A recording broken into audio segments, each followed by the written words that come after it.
I'm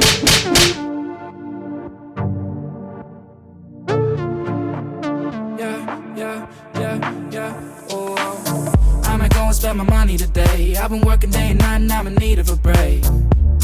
I've been feeling so great. I got a pretty little shawty trying to ride on the wave. Whoa, I'm not gonna spend my money today. I've been working day and night and I'm in need of a break.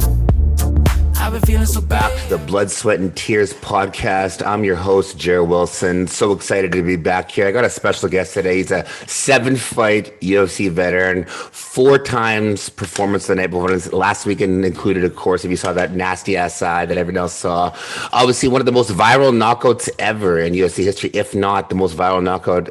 I got Joaquin Buckley today. Thank you very much for your time, Joaquin. How are you, man? Man, thank you for having me, man. Thank you for having me, man. I'm doing good, man. Feeling good. Get that win, you know? Yeah. Obviously, like not even a week removed from that fight. Then, so how you doing? How you feeling? Like you back training and shit, or what's going on here? Yeah, I got back training. It was by choice, you know, too. But as well, I want to help out my teammate and Charles Johnson. He has a big fight coming up in with the UFC in London. He's fighting Muhammad Makhachev. And want to get some work in with him and, you know, help push him for his fight and just support, you know what I mean? Just be there for some support. So, you know, I've been working hard, almost like I'm right back in fight camp. Yeah. Hey, that's fighting, you know. That's one of the differences between any of the bigger sports in the world. It's fighting. It's year round. If you want to be if you want to be the best of the best, it's like realistic. It's almost year round. You know what I mean? Like you could take a little bit of time off to here to dabble, whatever. But it's like, if you want to be the best, you got to fucking do what you got to do, right? Hey, what they say, you got to stay ready. You got to stay ready, so you got to get ready. You hear me? Oh, straight up. Especially if you want to get those fill-in shots or any kind of shot where you just you take a fill-in fight. You know what I'm saying? Mm-hmm. Yeah. And that's the thing about me too, as well. Like I'm in that position where they might call me up for a last-minute fight. You know, it just got to make sense. Like, I don't want to fight like just random person at last minute. But if they calling and they got a name last minute, like you already know, like top 10 somewhere, you know. And so obviously, like I said, so 6 days removed from your your war last week. Great performance. Obviously, congratulations again. How are you feeling right now? I mean, I'm feeling good. I don't know about no war. Like wars be like back and forth. That was a massacre.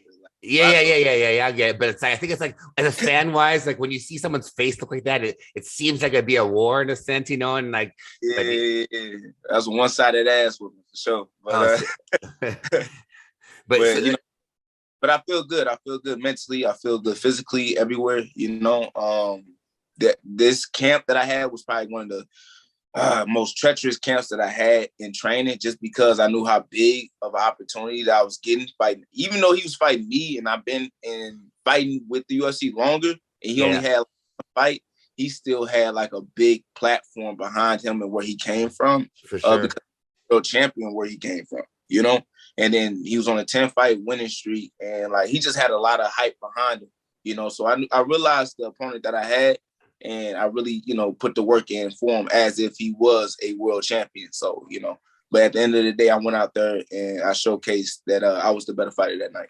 I think that taps into like you and your team, you know what I mean? To be able to understand, like, okay, yeah, this opponent right here, he presents this opportunity, you know what I'm saying? It's like, because a lot of people are like, oh, this guy, he has so amount of fights, yada yada, and especially in the Western side of the world. But like, you guys understand, like, no, this guy's a killer. He's won 10 in a row. You know what I mean? It's like we beat him, we take that momentum, you know, and for me, I think like beating guys like from any kind of like wrestling state, it's like that's a good win. Dude.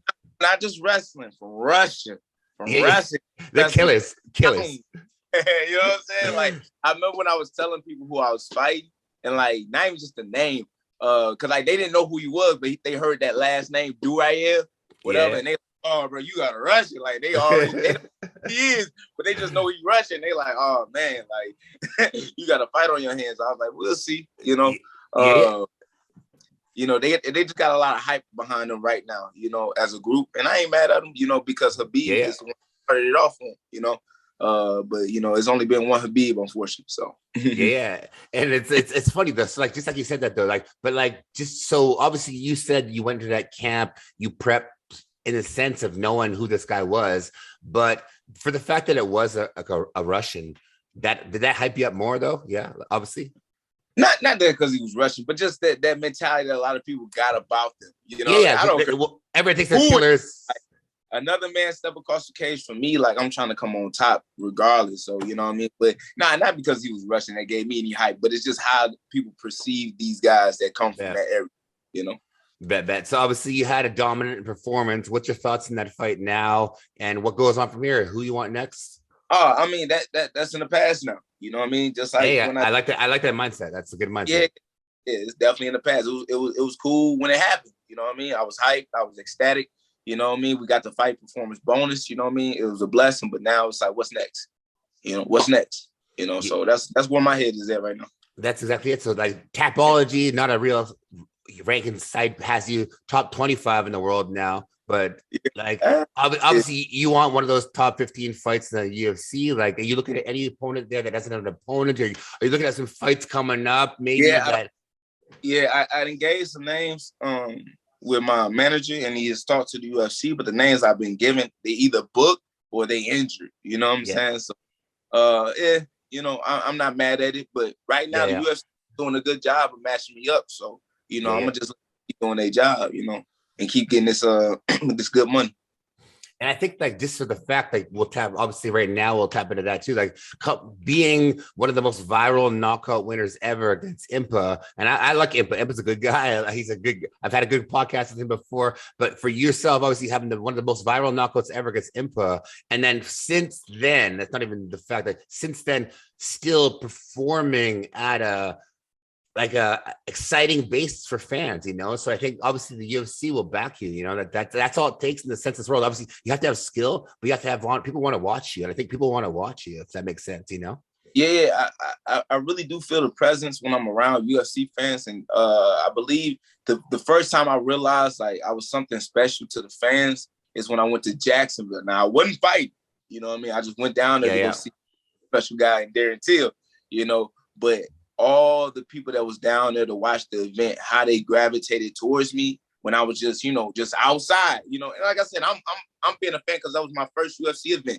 I had never went to a UFC event before, you know what I mean? Even though I fight for the UFC, I never went as a fan. And for my first time to go out there to Jacksonville and watch and just be, just a regular old guy, a lot of people showed me love, and I was just not expecting that. It was kind of overwhelming, but it was a beautiful thing as well because it shows me like even though I get a lot of hate online, I get a lot of love in person. You know what I mean? For sure. It was a cool thing to see. So I know that I'm definitely a fan favorite when it comes to my fight. Oh, definitely. Like I could say, like even like when I see like Joaquin Buckley's on a card, especially like since that Impa knockout, it's like I'm always excited, bro. You know what I mean? Like, and before that fight, I was like I said, I had like a good podcast with Impa right before that fight. So it's like as a journalist, I would just like you have like a connection with somebody that you actually just met or whatever you talked to and you had an energy share, and then it was like boom, like four days later the man was flattened out, like headlines. Like for me, I was like, oh shit, like you're like you feel for him, it's like, but obviously just like anything in the world, both y'all are gonna bounce back from it, and that's fighting. Right. That's the thing. Impa is a true warrior. I ain't got nothing but positive things to say about Impa. We still cool. I seen him down there in Austin, Texas. I think he was training with his buddy Gregory Rodriguez, and his win. So you see that a lot of fighters even believe in Impa, and by putting him in their corner or just having them there, send out to train with. So he's definitely a great fighter as well. It's unfortunate like that the UFC let him go, but I feel like he's gonna be right back. For sure. I was kind of surprised, to be honest. I didn't let him go. I think it was like just maybe because he got knocked out so bad by you. You never know. It's just like for marketing wise, because UFC is a big marketing kind of company. But like I said, I think he'll be back. He actually just lost his fight in Eagle FC, but this is like barely though. I seen it too. He was a good fight. Like it was good. Another like a Dagestani fighter. Yeah, it was a Dagestani wrestler. Yeah. But he'll be back for sure. And so back to you then. How did you get into fighting? Like how long you been training at martial arts, etc.? Shoot, man, I've been training for martial arts, like MMA wise though, since I was 18. I'm 28. That's 10 years. You know what I mean? Yeah. Right. But my first martial arts was wrestling. So I started that in high school and did 4 years of that. So, you know what I mean? So it's 14 years is being a part of like a martial arts. Oh, for you sure. know, so I've been doing this, I've been on this journey for a while, you know. I didn't have like a course of action, you know what I mean? I was just doing stuff, you know. So, but now we have mapped out, a plan of where we're trying to head, and we got set goals and everything of that nature. That's one thing I was lacking early in my career. And I feel like I'll tap into that mental side right now anyways, and because I think the mental side's so important. Like obviously fighting is a very physical sport, but do you think the mental side is equal or more important? Way more important, man. I so many guys that have the physical, attributes to be the best on the planet, you know what I mean? But unfortunately, they don't have that mentality, or just even that self-belief within themselves, even become who they can be, So the mental is definitely like the biggest part of it, because without the mind, you know what I mean, the body can only go so far, So, you got to will yourself. You got to command your body from your mind to do things that you feel like you might not be able to do. But if you can tell yourself, you can lie to yourself, what I mean? Straight up. To the point where you believe it, you know what I mean? And I believe I've been doing that for a long time, but it got to the point where now it's not a lie, Now it is the truth. Now it's something I believe in, and my body has caught up with that, you know what I'm saying? So it's pretty dope. Yeah, the mind is the most powerful thing that you can, control. And so even tapping into that more, then that's why I love tapping into the mind. That's why I love that mental side of fighting. What do you do to work on that then? Do you do manifestations, affirmations, visualizations, meditations? What kind of things do you do to work on that mental side of your fighting game, or just life in general? I write a lot in my journal. Actually, I write, and I try to. It's not even predict, but I have visions on how to fight a play out. And I read those all the time. So funny enough, even about Albert Durayev, I wrote out, how I felt. I wrote out exactly how I felt, what I wanted to do to him, and what I wanted to happen in the fight.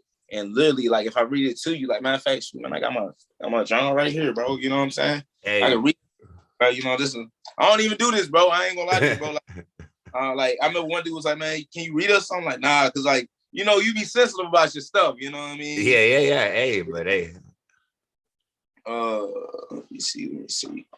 All my stuff that I write in here. Because I got different little points in my notebook where I write. And that's the sad part. I got to start keeping track where I put my stuff at. There we go. Here we go.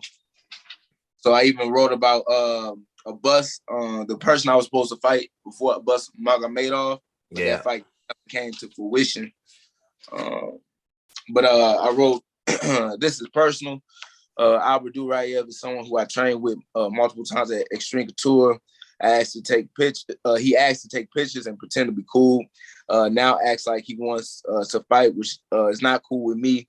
But it's how which now he acts like he wants to fight, which is cool with me. But it's how you go about it. So my biggest thing is not that he fight me. It's just that he did it slick. You know what I mean? Like he went like slithered. You know what I mean? To go ask the promoter like, hey, I could beat this dude. Well, you could have came up to me like, hey, I ain't had a fight in a minute. Don't of these guys want to fight me. I think we didn't have some good goals. What you think? Because he could have just hit me up. Of course.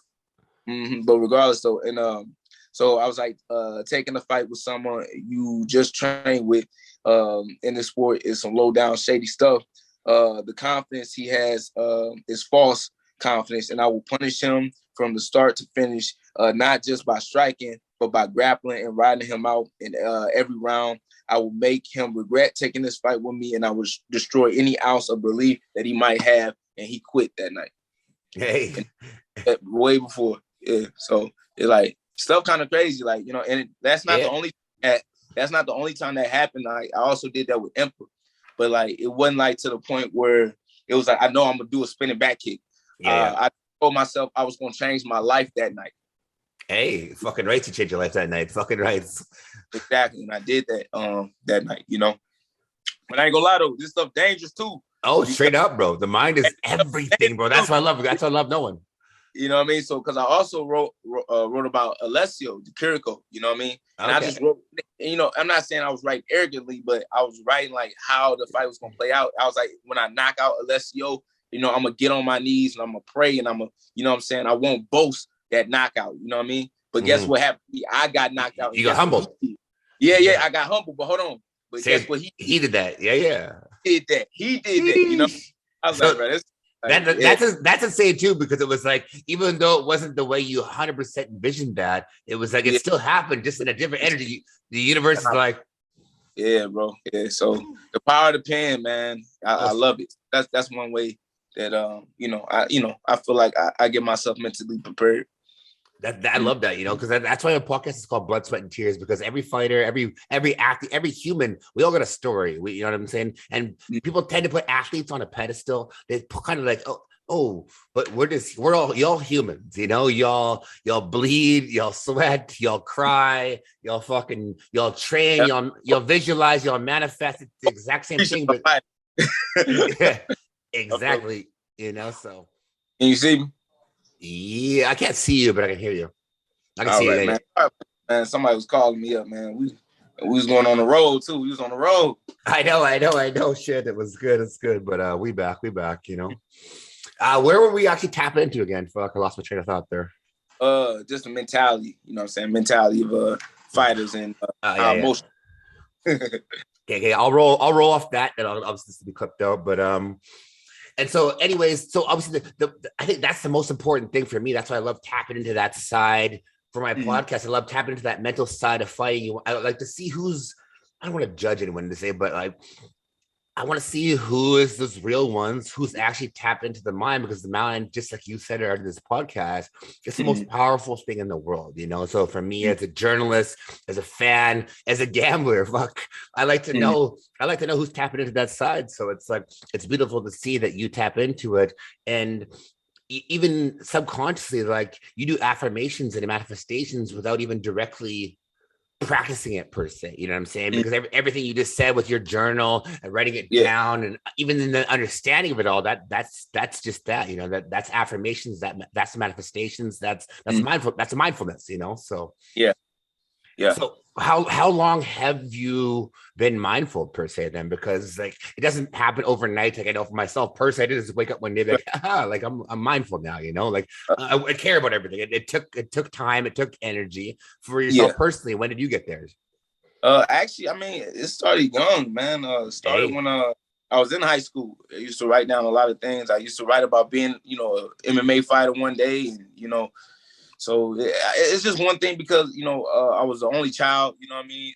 I had friends, twisted, but like, I was always by myself, you know what I mean? So always just being with myself and talking to myself, you know, I was like, man, I need to start writing things down and just reminding myself of certain things and what I'm trying to do. So it came real early in life yeah. That's exceptional, you know, because like for myself personally, it didn't come till later, and it's like, hey, everything happens for a reason. I'm grateful for my journey, you know. It's like, but it's like, it's fun to tap into like this new gen, you know. I'm 37 actually, so, you know, so you're 28, you said, right? So it's like, I feel like those people 10 years younger, you know, they just got that, they're mindful, you know. I think everything that's been taught, I think there's just so much things. There's so many ways to learn nowadays. And I mean, there's so many things now with social media, everything else. It's like, if you want to learn and grow, the platforms are there. The things are out there to learn and get to your best of yourself, right? So. Yep, exactly. So, you know, I'm glad I was able to start doing that at an early age, because like I said, I seen the benefits from it. You know, when you start to write things down and you start to see that things are actually happening, you know, and come true, you know. So that right there, when I start seeing that actually stuff start coming true, that's when I kept doing it, you know, kept doing it. You know, I ain't gonna lie, I got away from it though. You know, I started off, it happens, right? You know what I mean? Just natural, but you know, I had gotten away from it, but that's where things start going downhill. That's the funniest. When I stopped planning, when I stopped making goals for myself, and when I got in a situation where, you know, when I thought things was gonna go right, but they didn't, I didn't have a plan for it, you know. Hey, that's like, I think one of the the crazy things too with fighting too, it's like, especially with manifestations and visualizations, you gotta visualize the bad. You gotta put yourself in situations of the bad, the good, even not even just training. You know what I mean? It's like not even put yourself in you're fighting a wrestler from Russia. You don't want to just put yourself in the bottom position. It's like you got to put yourself in the bottom position mentally, and so I. It's the mind's so crazy. It's so wild. I love it. I love learning about it. I love talking to athletes and fighters about it, because it's one of those things. It's like you don't know unless you know, because every single person's in a different situation, like exactly. Yeah. And that's the one thing about me too, as well. Like I become a fan of yours, if I know I'm about to fight you, I try to learn as much about you as I can, not just from watching like fights, but watching your interviews, you know what I mean? And then looking up through your interviews, who you've been raised by, and, your background and who you are as a person, you know what I mean? Because my thing is we all give off that image of what we do when we fight. But the thing is, who really are you as a person? And that's what I really want. That's why I said with Abdul, I knew I could break him, you know what I mean? Because I knew certain situations, he been fed fighters, you know what I mean, where he can beat, and he's comfortable. Like he's here in America, but I think he's I forgot what group, whatever, but somebody's helped funding his career, So he's all right, So my biggest thing is like I was like, man, you haven't worked like I've worked in order to be in this situation. I mean, and I'm gonna show you that night. And if he had worked like I worked, he would have never gave up. He would have kept trying to fight. And it's funny how the opposite of in his mind was that, because for the fact that you guys trained together, you know what I mean? He obviously thought that he felt like, oh, I can beat this guy. You know what I mean? Like I can beat Joaquin Buckley. You know what I mean? Like you guys you rolled together, you trained together, exactly like you said. So the opposite mindset from what you just said, though, he thought in his head like, oh yeah, I can beat this guy. And it's like you're like, nah. Unfortunately, that's what the false confidence was coming from, because that's what he kept telling himself. You know what I mean? Because I beat him in the training room, or because I beat him in the training room. You know what I mean? So instead of being, oh, this kid is gonna be getting ready because I was, you know what I mean, doing good, I'm gonna have to amp it up even just more. And I'm talking about Albert Duraya.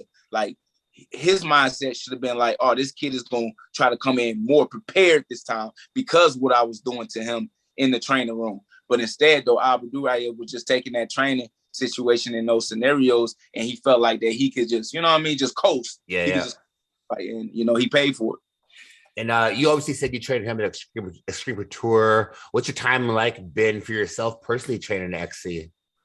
It was cool, but I found out real quick, like I said, you got snakes in the grass, you know what I mean? But it was, I was up there. I would say that Eric, though, Eric Nixick, he's a good guy, you know what I'm saying, good head coach. Because he didn't corner Albert Duraya for this one, Okay, Percy didn't corner just because he did work with me as well when I was down there. So respect to him. But, unfortunately, Albert Duraya has flooded the gates because now everybody's a target now, just because, you guys was training with him, getting him ready for me. So I feel like everybody a target now. Yeah, straight up. And is there anyone in the top 15 that you're looking at for your next fight at all, or what? Yeah. I mean, like I said, I would hate to give names because I'm helping them out. I'd rather surprise them with UFC. Straight up. Yeah. But I got some. Yeah. You're obviously top 50, or not top 50 in the world, but you're a UFC fighter, breaking on the cusp of the top 15 on a 3-fight win streak, 5 of the last 6. What advice do you have for anyone out there who's chasing their dreams? You're living your dream right now. There's many people out in the world who are just struggling, but it's like, you're a UFC fighter. What advice do you have anyone there for who's chasing their dreams, bro? Don't stop. Don't keep going.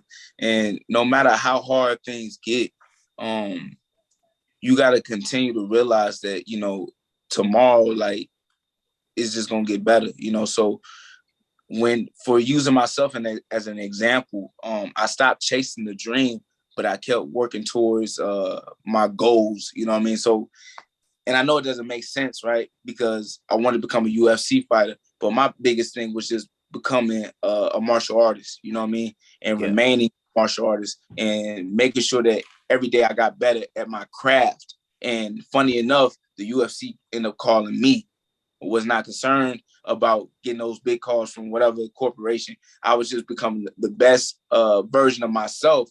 And eventually that's when they came to me. Because a lot of the times when I was first getting started, I was always having like, I can't wait to be in the UFC. I can't wait to be in the UFC. You know, all this stuff. Like, and I'm just like, I can't wait for that day. And it used to frustrate me because I didn't feel like I was getting close to it, you know? Mm-hmm.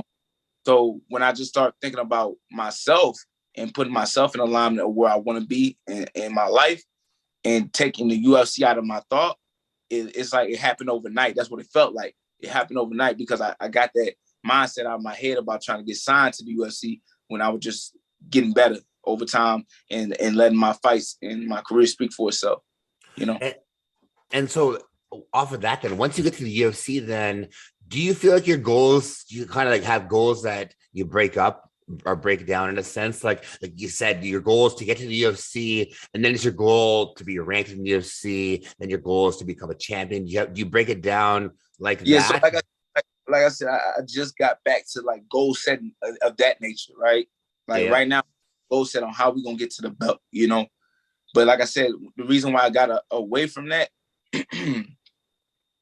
is because when I was fighting for Bellator and whatnot, life was hitting me hard, and you know, I just stopped, you know, taking the time out to, you know, writing my journal and just think about my life, because I was helping my grandmother with ALS and I was taking care of her, like, you know, and you know, I don't know if you know what that is, but Lou Gehrig's disease, you know, messed up condition that she was suffering through. So I had to take a break from my career and doing those things to take care of her. But that's my grandmother, you know, she took care of when her daughter passed, which is my mom, and my dad wasn't around, you know. So it was only right that, you know, I take care of everybody else. But regardless, though, I got away from all the planning and all that stuff. But it was making me frustrated because I'm just like, damn, like I wish, you know, the opportunity would just come up now because I need it. I need this opportunity. I need this opportunity. You know what I mean?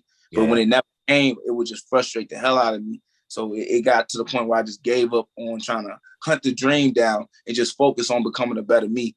And once I start focusing on becoming a better me, that's when things start to come a full circle. You know what I mean? Yeah. Helping my granny and then my aunt being able to come back and stay with her. And then I'm able to find this team in Michigan who showed me so much love, and finding a manager that can help me increase my career with the UFC. And like, you know, I don't know, man, it's just crazy, bro. You know, how just life works.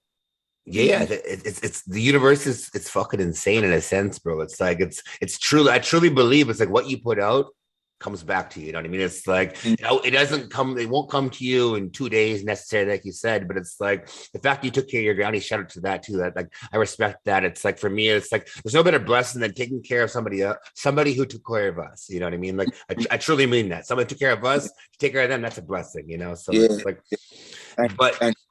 but just in those moments too, like you said, just having to grow and learn from all those situations, you know, because it's like you had to make sacrifice, and it's like to the average person, it might look like a loss. Like I feel like a lot of people don't even remember you were in Bellator in a sense, because it was like 3-4 fights in there, right? And then show up in the UFC after that, after an LFA, and then you had that knockout in your second fight, and it's like,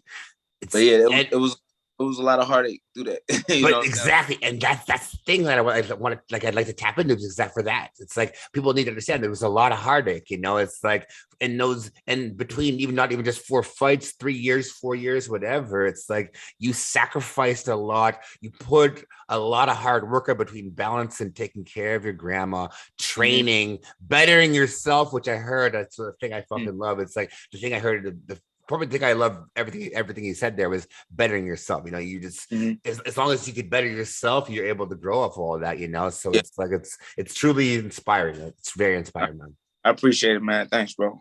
But you know, that was just something I had to do at the time, you know. Yeah, straight up. I'll get a last couple predictions before my last questions, and I'll let you go there, bro. This week or next week, obviously middleweight, Izzy and Kenyanya. Yeah, Cannonier. Yeah, so me, it's a hard one, but if Izzy been working and he's been doing what he's been doing as a champion, he's gonna win. I'm not saying it's gonna be an easy fight, but I feel like Izzy just has enough tools to do what he needs to do to take the fight to the judges. But if he's been slacking and he's been doing things outside of the UFC, you know, because, you know, he's a big star right now. Got the movie deals, you know, he's got, you know, big endorsements. So, you know, he's not struggling at all. So he's real comfortable. And that's one thing as a fighter, you don't want to become comfortable. Eric Cannonier, he's hungry, man. You can just see it. You can see it in his eyes that he really wants that title.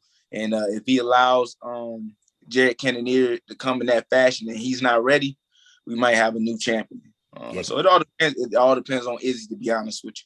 Yeah, for sure. Because Kenny, like I said, Kenny is a beast. The next two fighters, I don't think they're complacent at all. Volkanovski and Holloway, number 3.